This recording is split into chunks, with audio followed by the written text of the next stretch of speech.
Alhamdulillahi Rabbil Alamin. Wassalatu wassalamu ala ashrafil anbiya'i wal mursalin Sayyidina wa maulana Muhammadin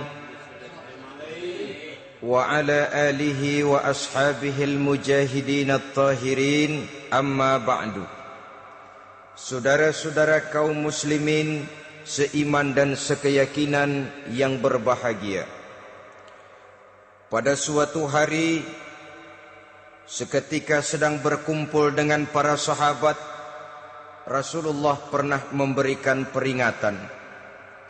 Beliau bersabda, "Yushiku an tada'a alaikumul umamu kama tada'al akalatu ala qas'atiha."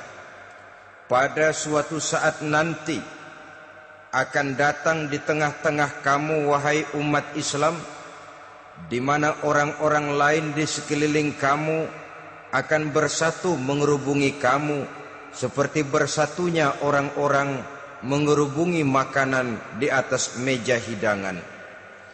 Akan datang satu saat nanti di mana kondisimu dikepung sedemikian rupa, yang barat mau menerkam, yang timur mau menghantam, yang selatan mau menginjak-injak, yang utara pun akan menjelajah.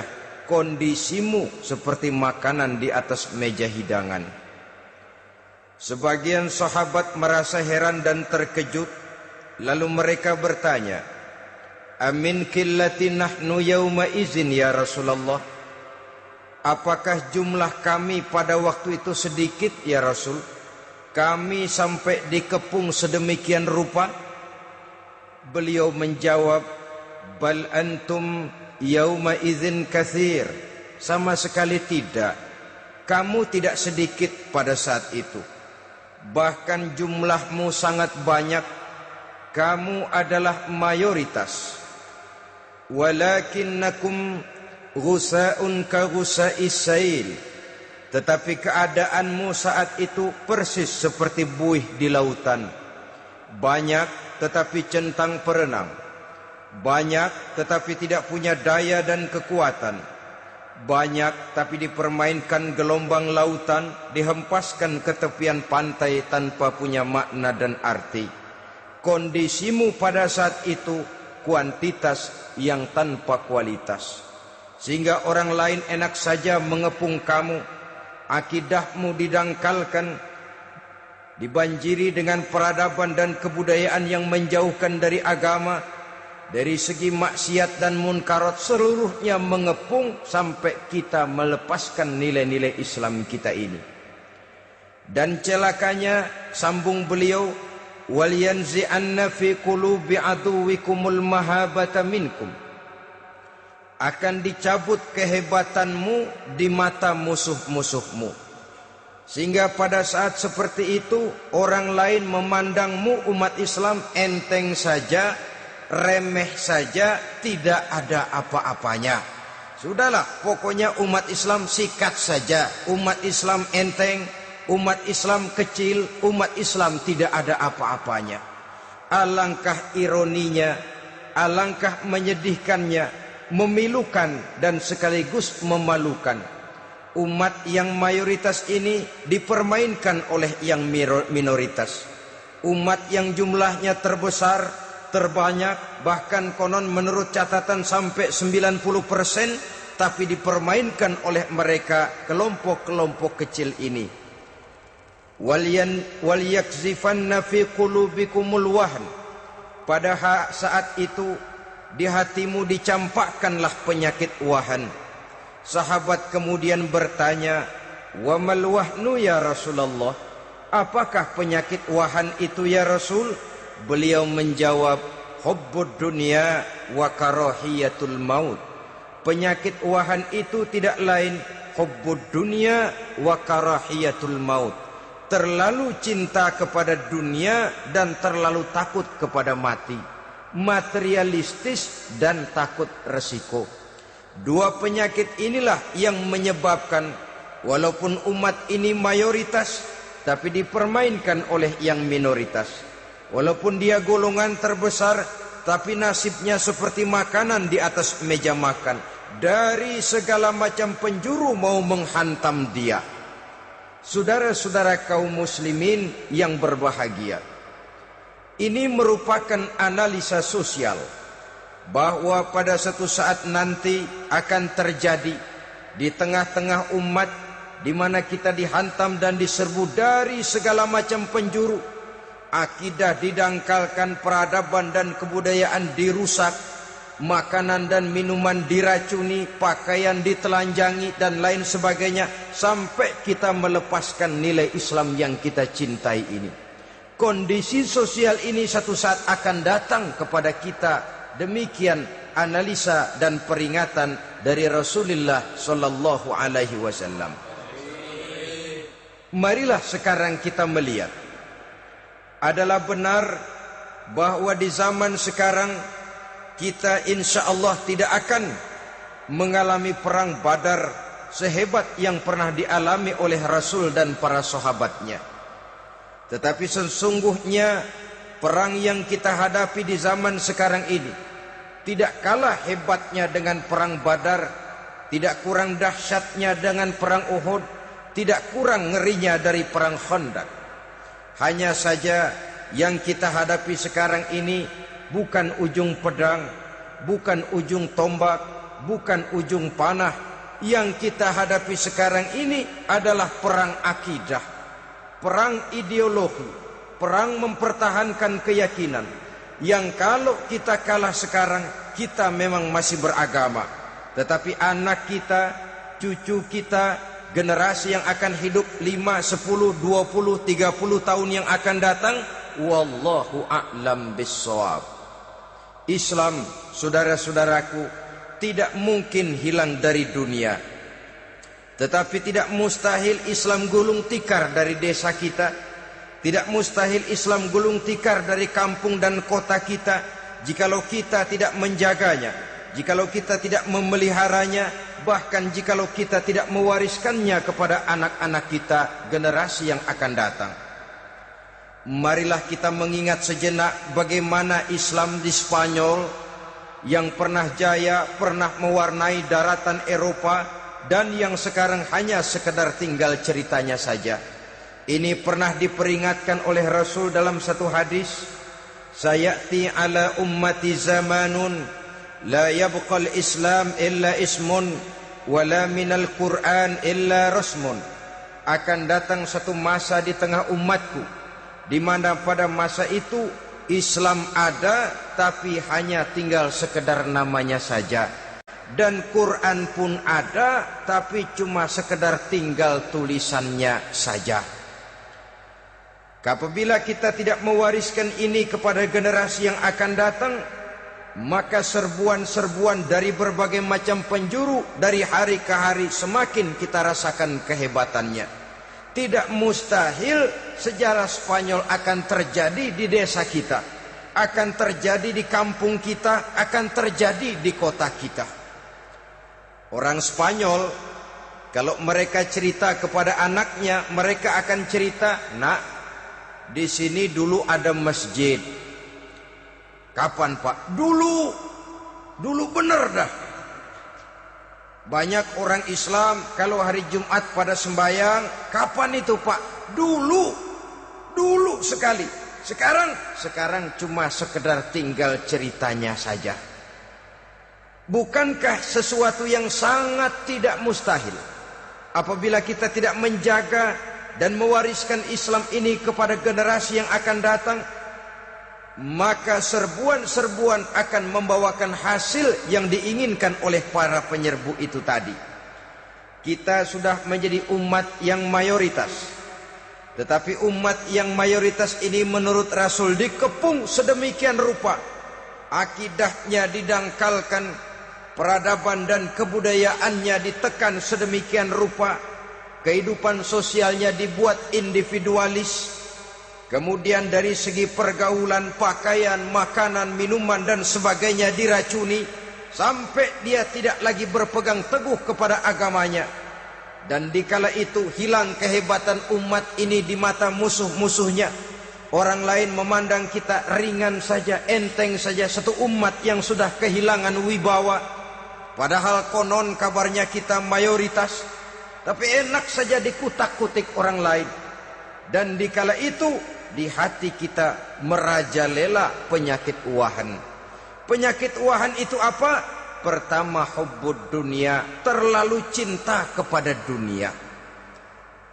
Terlalu cinta kepada dunia yang menyebabkan kita lupa akan tanggung jawab dan kewajiban, lupa meneruskan dan mewariskan Islam kepada generasi yang akan datang. Kita berlomba hanya untuk mengejar dunia dan seluruh isinya. Baik dia bernama material, baik dia bernama seksual, baik dia bernama pangkat, jabatan dan kedudukan. Berlomba-lomba kita di dalamnya sampai tercampaklah penyakit hubbud dunia di dalam hati ini. Berurat dan berakar dunia itu, sulit dan berat kita berpisah daripadanya. Akibatnya kemauan untuk berbuat demi dan atas nama agama sangat sulit terwujud di dalam kehidupan ini. Yang kedua, karahiyatul maut, terlalu takut kepada mati. Baik mati ajal, mati dalam artian yang sebenarnya, baik mati usahanya, baik mati karirnya, baik mati pangkat dan jabatannya. Sehingga dengan demikian akibatnya jatuhlah kita menjadi umat yang kehilangan wibawa di mata orang lain. Saudara-saudara kaum muslimin rahimakumullah, saya katakan tadi, perang yang kita hadapi di zaman sekarang adalah perang akidah. Perang menghadapi peradaban dan kebudayaan yang menghancurkan moral daripada anak-anak kita. Perang menghadapi banjirnya maksiat dan munkarat.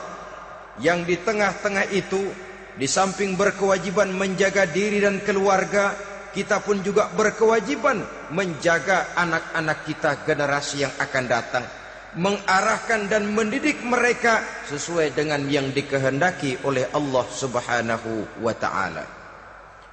Oleh sebab itu, pada pertemuan kali ini yang akan saya bicarakan ialah bagaimana idealnya seorang muslim lebih dahulu memberikan pendidikan kepada anak-anaknya.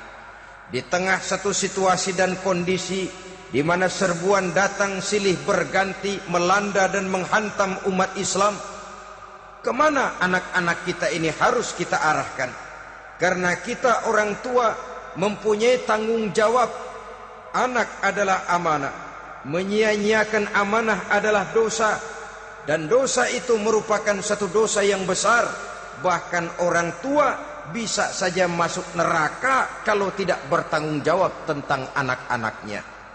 Satu riwayat menjelaskan ada orang soleh, ngajinya cukup, solatnya cukup, puasanya cukup, zakatnya cukup. Di mana ada majelis taklim hadir, baca Quran hobi, fitnah orang tidak pernah. Di akhirat setelah disidang dia ternyata lebih banyak kebaikannya daripada kejahatannya, maka dia pun diperintahkan dan dipersilahkan masuk ke dalam surga. Giliran anaknya disidang, biang okem nih anak. Ditanya, siapa Tuhanmu? Tidak tahu. Siapa nabimu? Tenyaho. Apa kitabmu? Ora gelem. Kamu pernah sholat? Tidak. Zakat? Tidak. Puasa? Tidak. Judi? Hobi. Zina? Tiap malam. Mabuk? Berat. Wah, brengsek kamu. Kebaikan tidak ada barang sedikit pun, sementara kesalahan dan dosa berlipat ganda. Kamu neraka. Anak ini protes.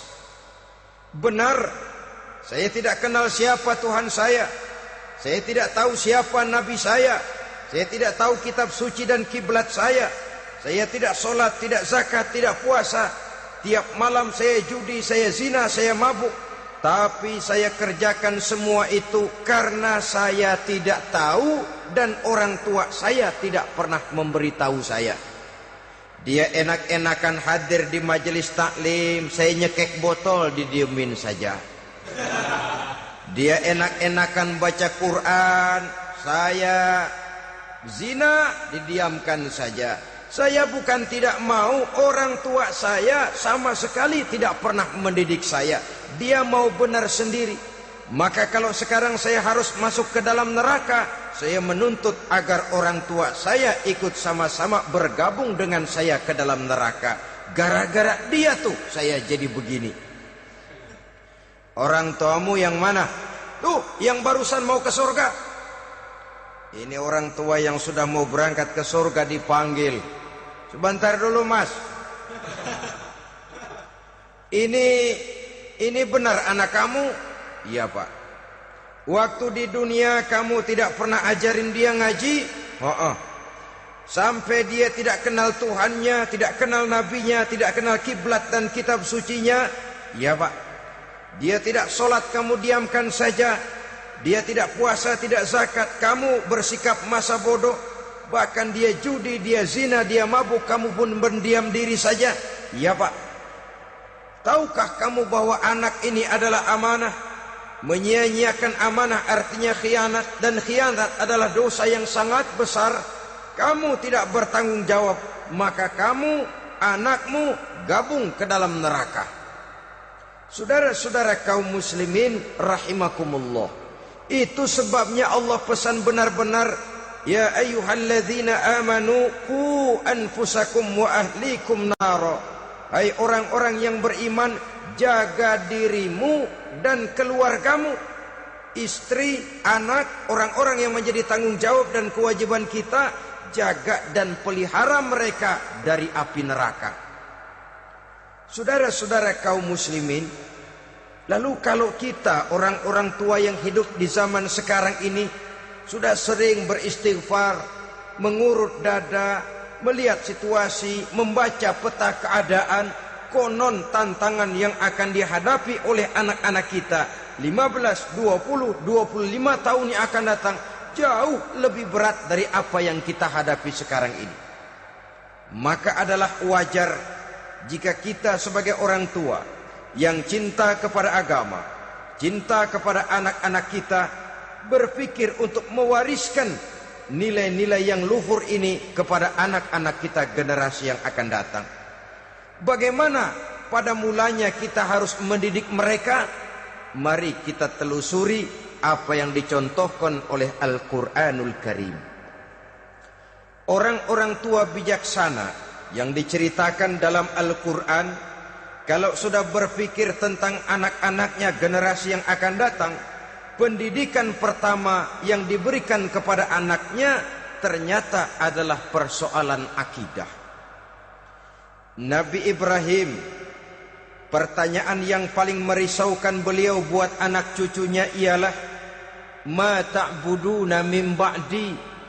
Saudara bisa lihat surah Al-Baqarah ayat 133. Anak-anakku, kalau pada satu saat nanti aku, ayahmu ini sudah tidak ada lagi, meninggalkan kamu semua, meninggalkan kehidupan dunia ini, ma ta'buduna min ba'di, apa yang akan kamu sembah nak kalau ayah sudah tidak ada lagi?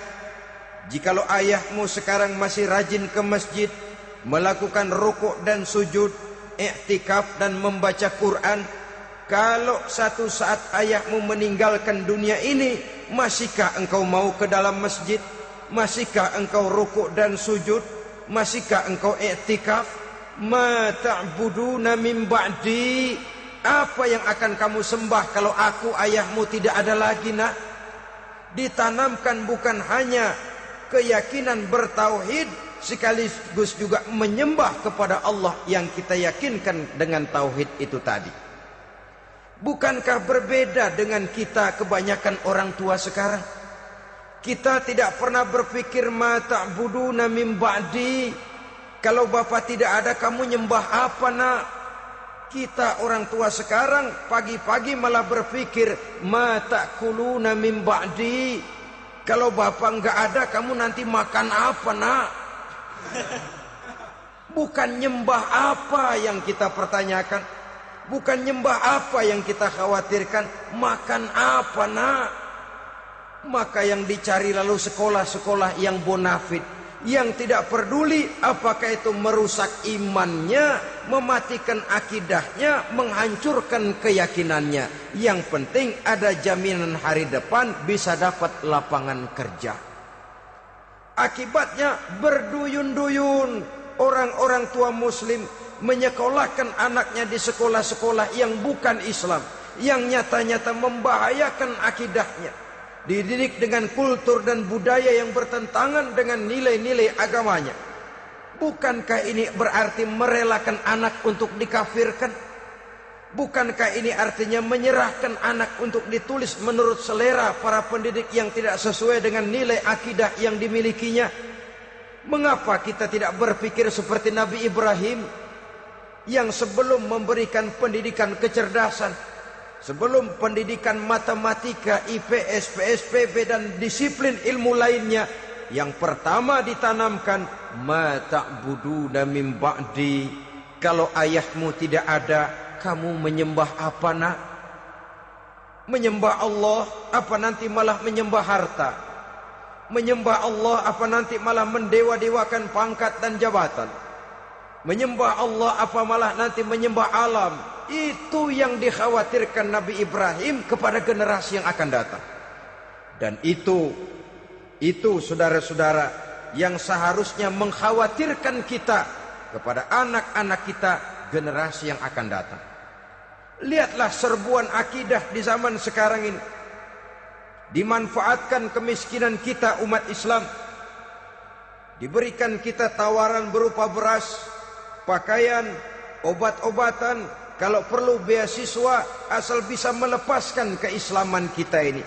Bertahap, sedikit demi sedikit, step by step, shibran bi shibrin wa zira'an bi zira'in. Dan harus saya ingatkan, orang di zaman sekarang tidak mungkin menghantam Islam secara frontal. Tidak mungkin menghantam Islam terang-terangan, apalagi mengerahkan satuan militer. Tidak. Orang berhitung bagaimanapun kondisi dan kualitasnya umat Islam, mereka masih punya satu modal penting, fanatisme agama. Kalau ini disulut, api jihad segera berkobar, dan hanya maut yang bisa menghentikan orang yang dibakar dengan semangat jihad. Orang tahu itu. Betapa Uni Soviet kedodoran menghadapi mujahidin Afghanistan yang disulut oleh semangat jihad yang berkobar dengan persenjataan yang primitif ketimbang persenjataan Uni Soviet. Entah mereka pantang surut mundur ke belakang. Jadi jangan mimpi bahwa orang mau menghantam Islam ini dengan melarang pengajian, meruntuhkan masjid, menyegel pondok pesantren. Tidak. Melarang orang sholat. Tidak. Kalau perlu masjid diperbanyak, musola diperbesar. Tapi bikin itu masjid seperti museum. Besar, megah, mercusuar, tapi bikin seperti museum. Tempat orang kagum, tempat orang memuji, tapi sunyi dari nilai-nilai ibadah. Saudara-saudara kaum muslimin, untuk sampai kepada penghantaman akidah, jalan yang paling mudah dirintis sekarang ini secara bertahap dan sistematis, memisahkan umat Islam dari Islamnya. Biarkan mereka bernama Muslim. Biarkan di atas kartu penduduknya tertulis agama Islam.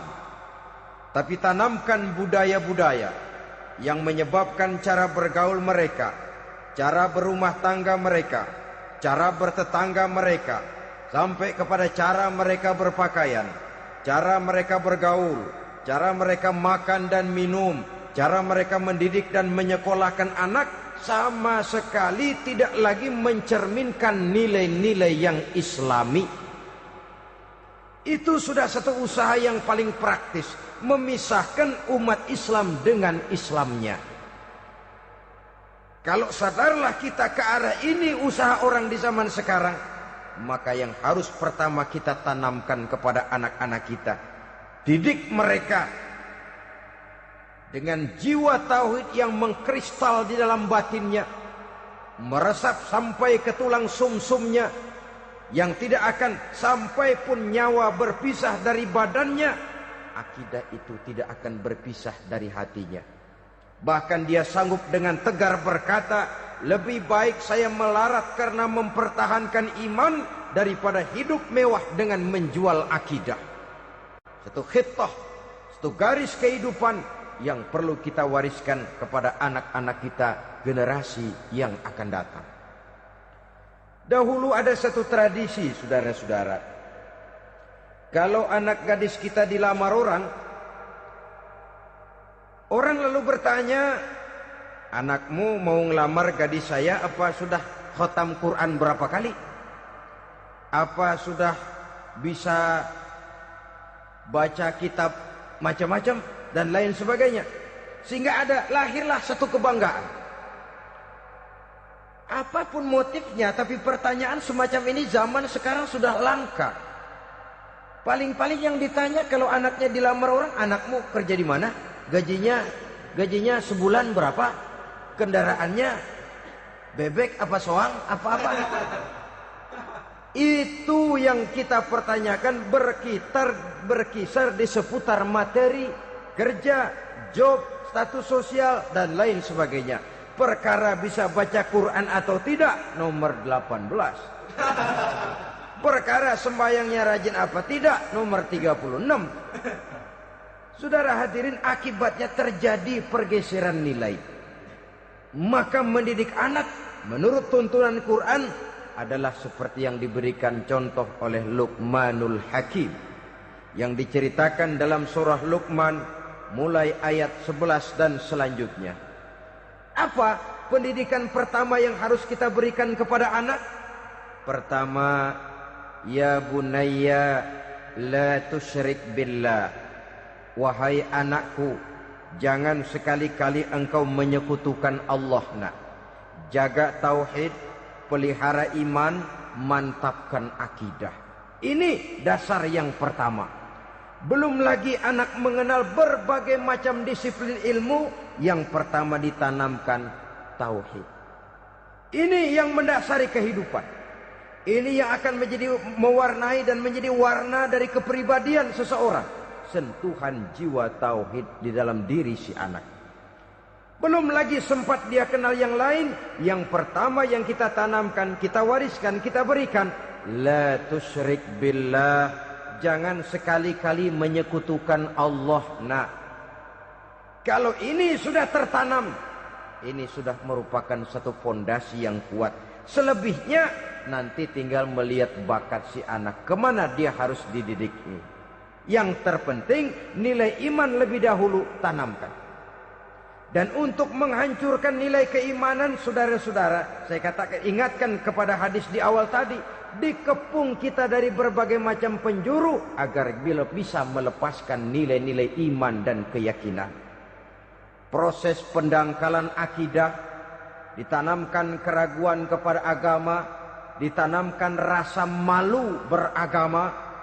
Sholat malu, baca Quran malu, berangkat ke masjid malu, pakai jilbab malu.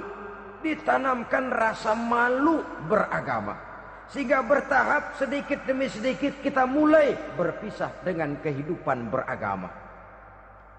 Ditanamkan hal yang sedemikian rupa dari berbagai macam penjuru. Dihantam akidah, akidah kuat. Dihantam dari segi peradaban dan kebudayaan. Diperbanyaklah peradaban dan kebudayaan yang bukan mendekatkan kita dengan agama, malah mendekatkan kita dengan neraka. Menjauhkan kita dari agama, menjauhkan kita dari nilai-nilai luhur yang diwariskan oleh orang-orang tua kita terdahulu. Adalah kewajiban kita yang pertama, mendidik anak, menanamkan roh, jiwa dan semangat tauhid di dalam diri mereka. Saudara-saudara kaum muslimin rahimakumullah, Kenapa kita lebih dahulukan menanamkan jiwa, roh dan semangat tauhid ini kepada anak-anak kita? Pertama, kita tidak hanya ingin sekedar mempunyai anak yang pintar, tetapi lebih daripada itu kita pun ingin mempunyai anak yang benar. Segala macam disiplin ilmu, segala macam bentuk penalaran ilmiah dan pengisian intelektualitas manusia mungkin di satu sisi akan membuat dia pintar, tapi di sisi lain belum tentu akan membuat dia benar. Nabi pernah memberikan peringatan, man izdada ilman wa lam yazdad huda lam yazdad minallahi illa bu'da. Orang yang hanya bertambah ilmu pengetahuannya tapi tidak bertambah hidayah dari Allah, tidak makin mantap keimanannya, maka seluruh nilai-nilai ilmunya hanya akan menjauhkan dia dari Allah Subhanahu wa taala. Dan adalah lebih merupakan azab daripada nikmat kalau kita diberikan ilmu pengetahuan yang hanya akan menyebabkan kita semakin jauh dari Allah Subhanahu wa taala. Yang kedua, sesungguhnya roh, jiwa dan semangat tauhid yang melekat dalam diri anak pada puncaknya akan melahirkan satu disiplin murni yang tumbuh dari dalam dirinya sendiri, di mana si anak dalam kehidupannya merasakan dimanapun dia berada, kemanapun dia pergi, ia selalu merasakan kehadiran Allah dekat dalam hidupnya. Ia sadar sesadar-sadarnya bahwa tidak ada satu perbuatan yang bagaimanapun kecilnya yang bisa disembunyikan dari kekuasaan Allah Subhanahu wa taala. Yang ketiga, dengan penanaman roh, jiwa dan semangat iman ini, maka diharapkan anak-anak nanti pada pertumbuhannya sanggup mengendalikan hawa nafsunya. Dengan kata lain, bahwa penanaman jiwa tauhid, penanaman roh dan semangat keimanan ini merupakan kondisi dasar yang harus dilakukan sebelum yang lain-lainnya. Kemudian pendidikan kedua yang diberikan oleh Al-Quran melalui contoh dan model dengan Luqmanul Hakim ini, setelah menanamkan tauhid, ditanamkanlah kepada si anak ini rasa hormat kepada orang tuanya. Wa wassaynal insana biwalidayhi, dan kami wasiatkan kepada manusia untuk berbakti kepada ibu bapaknya. Hamalathu ummuhu wahnan ala wahnin, karena ibunya telah mengandungnya dengan kepayahan di atas kepayahan. Maksudnya dengan kepayahan dan kelelahan yang berlipat ganda. Sehingga ketika Rasul ditanyakan orang, "Ya Rasul, siapa yang paling harus saya taati di dunia ini?" Beliau menjawab, "Ibumu." Kemudian, "Siapa lagi ya Rasul?" "Ibumu." Setelah itu, "Siapa lagi ya Rasul?" "Ibumu." Dan kemudian, "Siapa ya Rasul?" "Bapakmu." Ibu, ibu, ibu, bapak. Bahkan al-jannatu tahta aqdamil ummahat, surga berada di bawah telapak kaki ibu. Bagaimana menanamkan rasa hormat kepada orang tua di hati anak? Tentu yang pertama, bagaimana orang tua bisa memberikan keteladanan. Marilah kita sebagai orang-orang tua ini menyadari bahwa sebelum anak kenal sekolah dasar, sebelum anak kenal TK, ibtidaiyah, sanawiyah sampai kepada perguruan tingginya, yang pertama dia kenal adalah lingkungan rumah tangganya, gurunya adalah ibu bapaknya.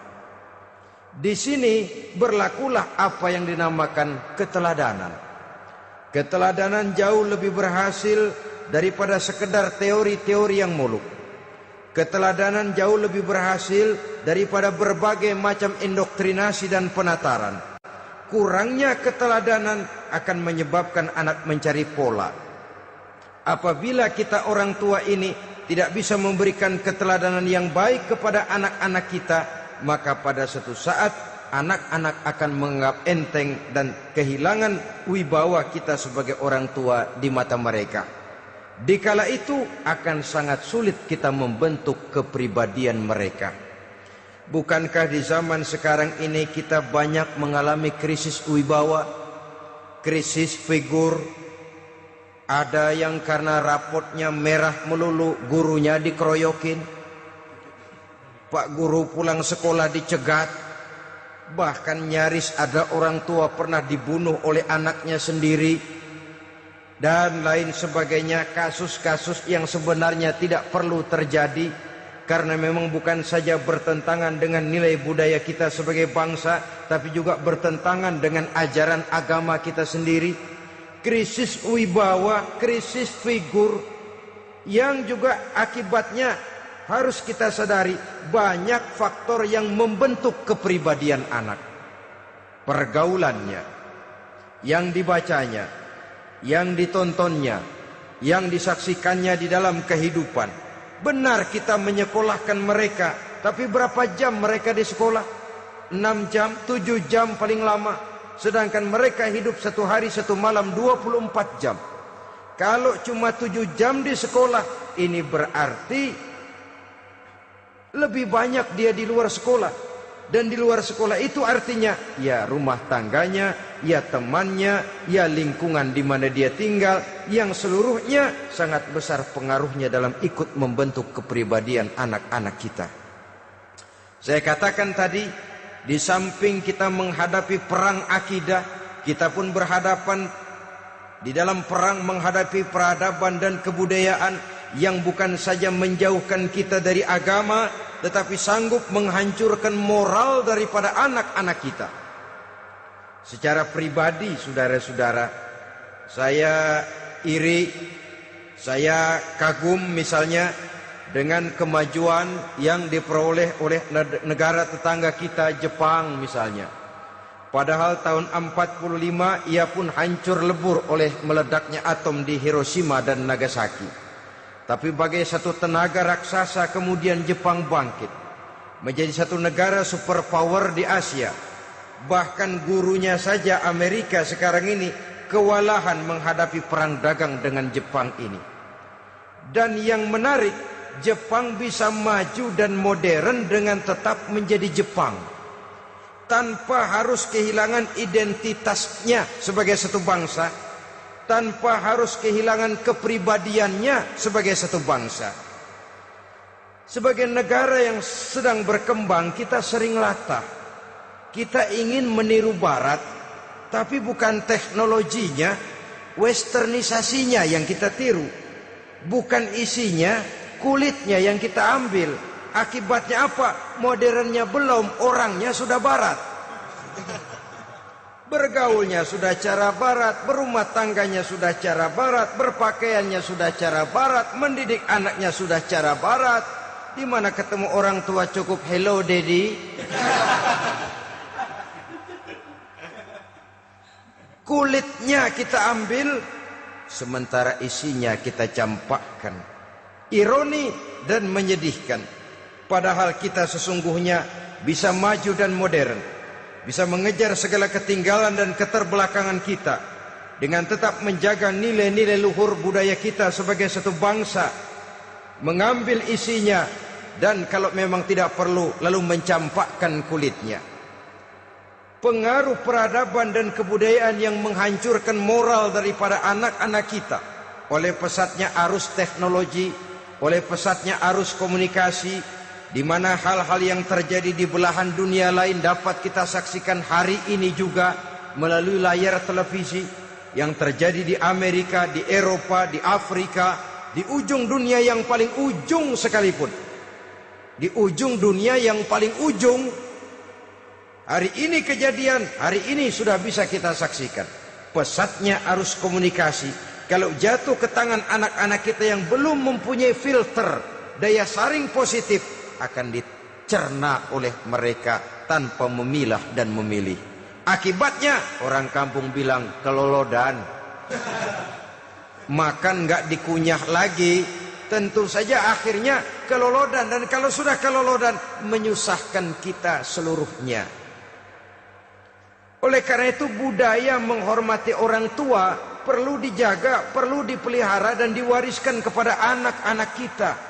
tali silaturahmi sehingga ada respeknya kepada orang tuanya.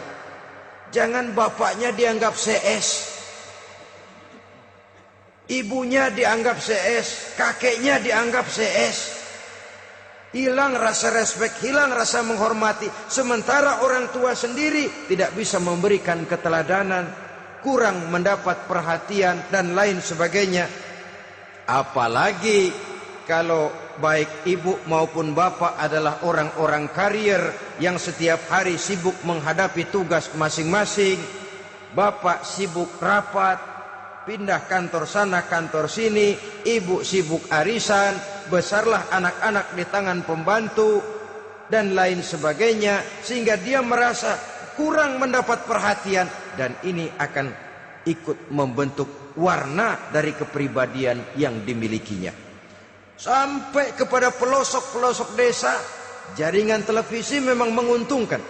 Tapi kalau sudah sampai kepada menayangkan budaya-budaya yang tidak sesuai dengan pola di mana mereka tinggal, pola lingkungannya, dan ingin mereka terapkan dalam kehidupan, ironi dan menyedihkan.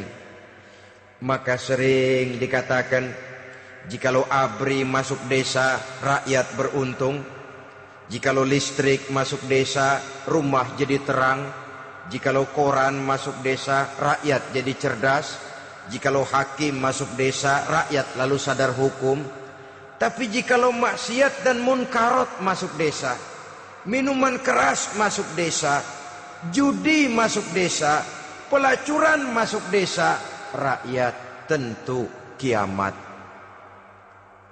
Dan kita harus punya budaya untuk memilah dan memilih, mempunyai filter untuk jadi daya saring positif. Oleh karena itu, saudara-saudara, tahap kedua setelah menanamkan jiwa tauhid kepada anak, tanamkan rasa hormat kepada orang tuanya. Orang tua itu ibu bapaknya, orang tua itu guru-gurunya yang mengajarkan dia, atau yang dianggap tua yang lebih senior dari dia.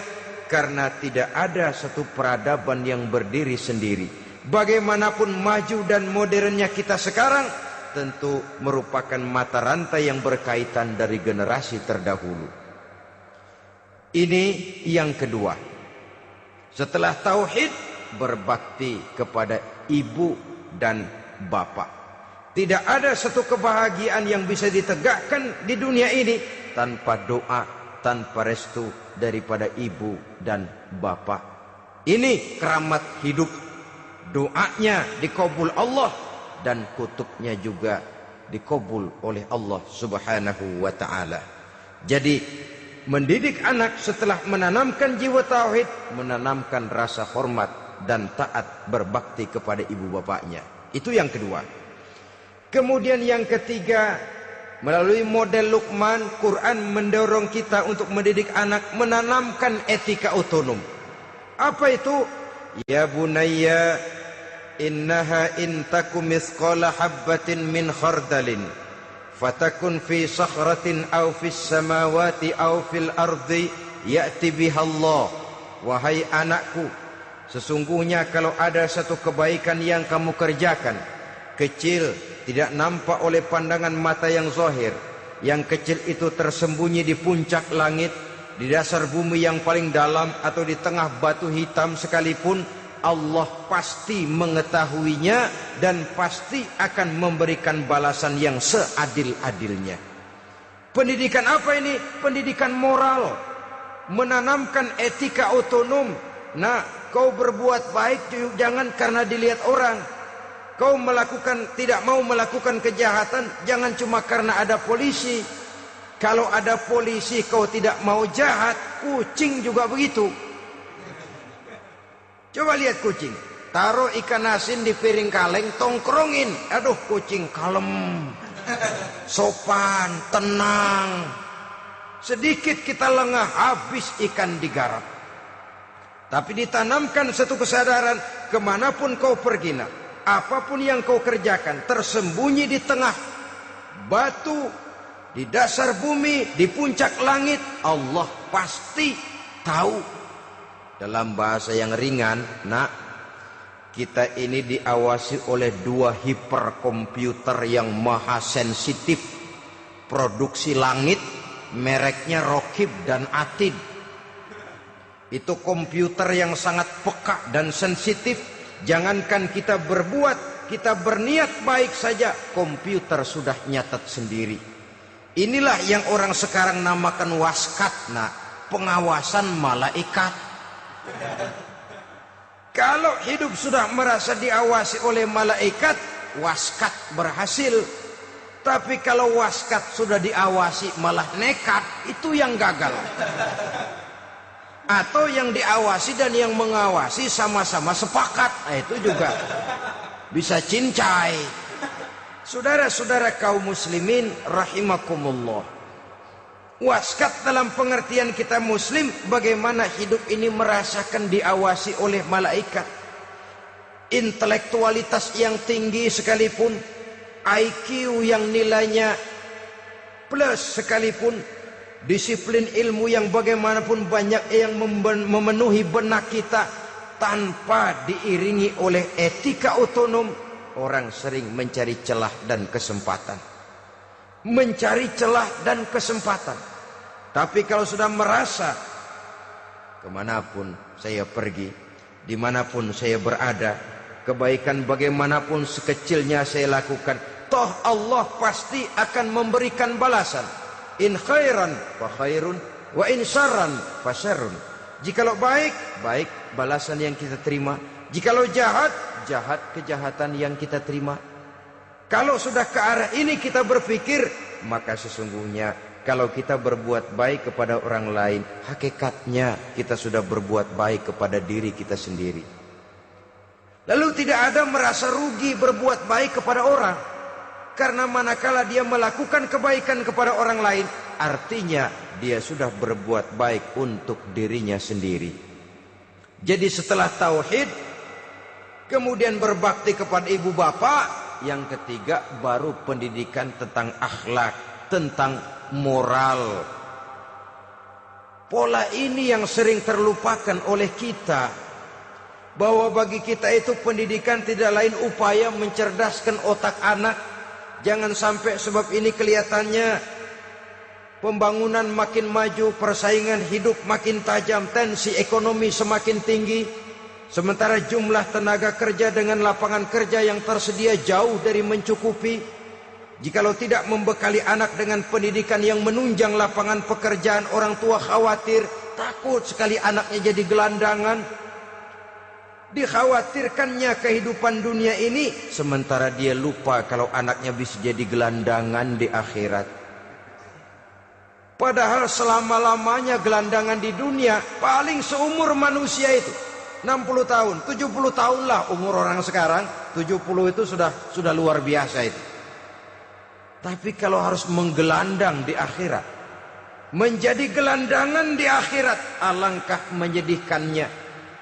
Apakah akan kita korbankan satu kehidupan yang langgeng, abadi, cuma karena tertipu oleh fata morgana dan kamuflase? Kita korbankan yang sedikit, kita korbankan yang besar karena kita memilih yang sedikit. Dalam bahasa Al-Quran memang pernah diceritakan hidup ini hakikatnya perlombaan, saudara-saudara. Perlombaan. Dan di dalam perlombaan itu ada yang menang, ada yang kalah. Al-Quran lalu memberikan peringatan, Alhaakumut takatsur, kamu telah lalai karena berlomba-lomba memperbanyak harta, mempertinggi pangkat dan kedudukan, hatta zurtumul maqabir, sampai kamu akan masuk ke liang kubur baru sadar. Apalagi kalau nafas sudah sampai di tenggorokan. Persis Fir'aun sudah tenggelam di lautan merah, mau mampus, baru dalam sekaratnya amantu bi Rabbi Musa wa Harun. Kalau begini caranya, saya juga percaya kepada Tuhan Musa dan Harun, percaya kepada Allah. Sudah mau mati, baru amantu bi Rabbi Musa, kami percaya kepada Tuhan Nabi Musa, kata Fir'aun.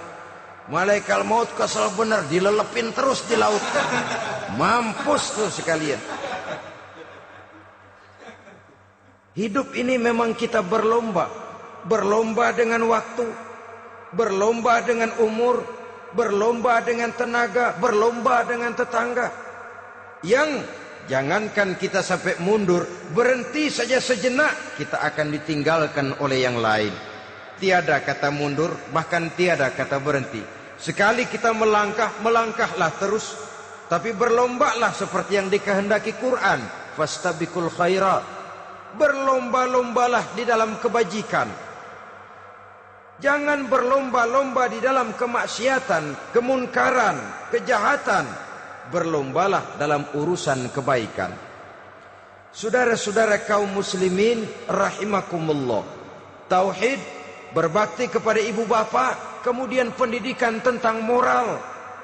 Apabila pendidikan tentang moral sudah tertanam, barulah lihat bakat si anak. Kemana bakatnya? Anak saya kelihatannya dari kecil demennya main bedil-bedilan saja. Abri kali itu.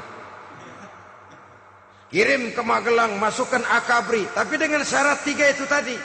Iman sudah tertanam, rasa bakti kepada ibu bapak sudah ada, dan punya nilai moral. Sehingga boleh jadi nanti dia menjadi jenderal yang beriman, yang berbakti kepada ibu bapaknya, dan punya moral yang tinggi. Kan lebih baik rakyat rendah tapi akhlaknya tinggi, daripada pejabat tinggi tapi moralnya rendah. Jauh lebih baik rakyat rendah punya moral tinggi ketimbang pejabat tinggi punya moral rendah. Nilai moral ini yang jadi ukuran dan barometer di masyarakat. Yang ini yang sering kita lupakan, bahwa kehancuran satu bangsa dimanapun di dunia ini selalu dimulai dengan kehancuran moral daripada bangsa itu sendiri. Sekarang membina nilai moral ini berat. Gadis kita, remaja, putri, diberikan pakaian jilbab, mungkin dia sendiri masih setengah-setengah, ditambah lagi oleh ledekan temennya. Jilbab lah kuno, bau sorga lah, bau masjid lah, bau menyan lah. Ditanamkan rasa malu untuk hidup dekat dengan agama. Kalau moral semacam ini sudah tertanam, sedikit demi sedikit kita mulai mengucapkan selamat tinggal kepada agama. Dan kemalangan apa yang lebih malang kalau kita sudah jauh dari agama ini? Bukankah Islam telah menyelamatkan manusia dari penyakit jahiliyah dan membawanya kepada satu kehidupan yang maju dan modern? Kalau kita tinggalkan Islam ini, bukankah artinya kita akan kembali kepada satu zaman jahiliyah? Hanya saja jahiliyah itu berada di abad modern. Versinya tentu lebih modern. Kalau zaman jahiliyah dulu mabuknya pakai arak, zaman sekarang sudah macam-macam orang bisa mabuk. Kalau zaman jahiliyah dulu anak perempuan dikubur hidup-hidup, zaman sekarang kadang-kadang belum sempat lahir ke dunia, malah sudah dibunuh lebih dahulu. Versinya saja yang berbeda. Kalau di zaman jahiliyah dahulu manusia menyembah batu yang bernama Latta, Uzza, Manat, dan Hubal.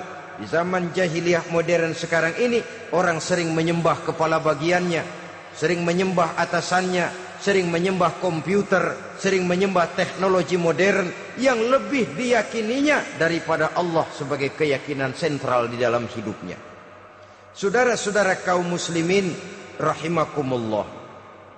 Jadi yang ketiga, nilai moral yang ditanamkan kepada anak-anak kita supaya dia bisa menghadapi tantangan-tantangan hidup yang semakin berat ini dengan tetap berpegang teguh kepada nilai-nilai moral yang diwarnai oleh jiwa keimanannya yang bersumber dari ajaran agamanya.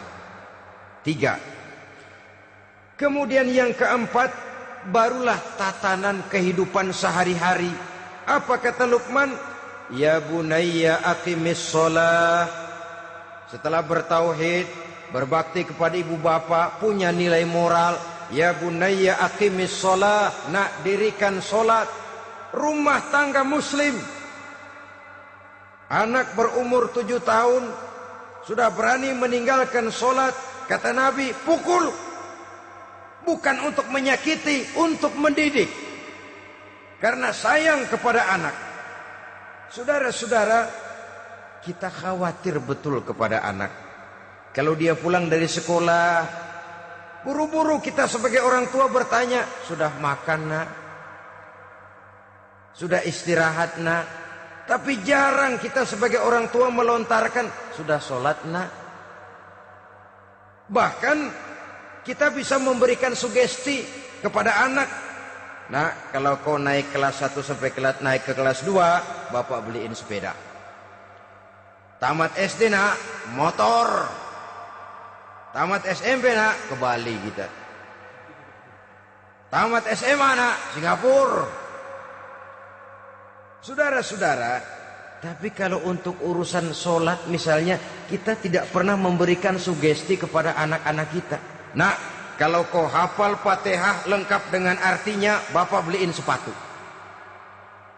Nah, kalau kau bisa sholat dengan baik, cukup syarat rukunnya, bapak beliin sepeda. Ada rangsangan, ada sugesti yang membuat anak lebih tergerak untuk hidup dalam suasana keagamaan. Ya bunayya aqimis sholah, nak dirikan sholat. Sebab ini sandaran vertikal yang paling langsung antara manusia dengan Tuhannya. Menyadari bahwa sepanjang yang bisa dilakukan oleh manusia hanyalah berusaha dan kepastian sepenuhnya ada di tangan Allah. Dengan sholat kepribadianmu diperteguh. Dengan sholat sandaran vertikalmu kepada Allah diperkuat. Dan pada waktunya nanti Al-Quran memberikan bimbingan, hendaklah minta tolong kepada Allah dengan sabar dan tetap mendirikan sholat. Ya bunayya aqimis sholat. Setelah itu wa'mur bil ma'rufi wanha 'anil munkar. Tegaklah membina yang ma'ruf, tegaklah mencegah yang munkar. Ini sikap hidup sudah. Sholat tadi tugas hidup. Lalu sikap hidup tampil di tengah masyarakat, membina yang ma'ruf, mencegah yang munkar sesuai dengan kesanggupan masing-masing. Bukankah setiap kita kepingin punya anak yang bermanfaat, setidaknya bagi keluarganya, syukur kalau bisa bagi lingkungannya, bagi masyarakat, bangsa dan negaranya. Dan satu di antara tanda orang yang bermanfaat, kalau dia bisa hidup menjadi penganjur yang ma'ruf dan pencegah yang munkar. Dan itu kalau tidak ada hidayah, sulit orang mau melaksanakan itu. Sebab apa? Ada kecenderungan belakangan ini di mana agama dianggap urusan pribadi. Sehingga orang lalu sering bilang, jangan bawa-bawa agama dah, itu kan bukan urusan agama. Ini sudah ciri berpikirnya sekuler. Jangan bawa-bawa agama. Agama urusan pribadi, artinya orang mau sholat mau enggak jangan bilang apa-apa dah. Urusan dia sendirian. Dia mau puasa dia enggak, merdeka saja, urusan pribadi. Agama bukan persoalan pribadi. Apalagi jika sudah menyangkut amar ma'ruf dan nahi munkar. Siap menegakkan yang baik, mencegah yang munkar untuk tegaknya satu masyarakat yang diwarnai oleh kebaikan dan terhindar dari segala macam kejahatan. Dan terus ayat-ayat selanjutnya mencerminkan sikap hidup. Namun yang intinya cara mendidik anak yang baik yang dicontohkan oleh Al-Quran dengan Luqmanul Hakim sebagai model. Pertama, tanamkan tauhid. Yang kedua, tanamkan rasa hormat dan berbakti kepada ibu bapaknya. Yang ketiga, tanamkan moral, nilai akhlak yang tinggi. Setelah itu yang keempat, biasakan hidup dalam suasana keagamaan. Kontrollah sholatnya, kontrollah baca Qur'annya, kontrollah puasanya di bulan Ramadan. Ajaklah anak-anak sholat berjamaah, sehingga dengan demikian dia terbiasa oleh satu suasana yang mendekatkan dia dengan nilai agamanya. Dari sana diharapkan nilai-nilai ilmu yang didapatnya dari bangku sekolah akan menciptakan keseimbangan dengan yang ditanamkan oleh orang tuanya dalam bentuk yang dijelaskan oleh surah Luqman itu tadi. Sehingga apabila keseimbangan ini terwujud, akan menjalin keseimbangan dalam pola berpikir, dan keseimbangan dalam pola berpikir akan melahirkan keseimbangan dalam perbuatannya. Terwujudlah kita harapkan insan yang fid dunya hasanah wa fil akhirati hasanah. Inilah harapan kita semua. Mudah-mudahan Allah memberikan kekuatan kepada kita untuk mewariskan nilai-nilai yang baik kepada generasi yang akan datang, sehingga esok harus lebih baik daripada hari ini, dan lusa harus lebih baik daripada hari esok. Terima kasih atas perhatian saudara. Mohon maaf atas segala kekurangan. Usikum wa nafsi bitaqwallah. Wassalamualaikum warahmatullahi wabarakatuh.